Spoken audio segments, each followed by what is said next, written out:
बऱ्याच दिवसापासून मेसच्या मुली पाठीमागे लागल्या होत्या का, काकी आम्हाला महाराष्ट्रीयन पद्धतीने बेसन झुणका बनवून देता का? तर म्हटलं ह्या काय खाणार नाहीयेत, मी काय बनवूनच दिला नाही त्यांना. तर त्या परत पाठीमागे लागल्या, काकी आम्ही कुठेतरी खाल्ला होता, आम्हाला भरपूर आवडलेला, तुम्ही बनवून तर द्या, आम्ही खातो. तर चला म्हटलं काही हरकत नाही, त्यांच्यासाठी झटपट असा बेसन झुणका बनवून देते. तर इथं बघा मी मस्त असं बेसन घेतलं एका बाउलमध्ये.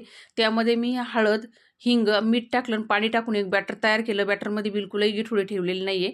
नंतर कढईमध्ये तेल गरम करून त्याच्यामध्ये जिरा, मोहरी, ठेचलेला लसूण भरपूर टाकायचा आहे. मस्त कडकडीत फोडणी तयार करायची.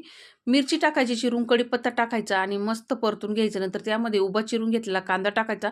कांदा चांगला गुलाबी कलर येऊपर्यंत परतून घ्यायचा. नंतर त्यामध्ये बेसनाचा गोळ टाकायचा आणि मस्त असं 15 ते 20 मिनिटं झाकून चांगला स्लो गॅसवरती मी बेसन शिजून घेतलं. नंतर त्यामध्ये भरपूर अशी हिरवीगार कोथिंबीर चिरून टाकली. तयार झाला झणझणीत बेसन झुणका. तर इथं ताट पण तयार केलं मेसच्या मुलींचं मंडळी. यातून पण जेवायला भेटूया पुढच्या व्हिडिओमध्ये. धन्यवाद.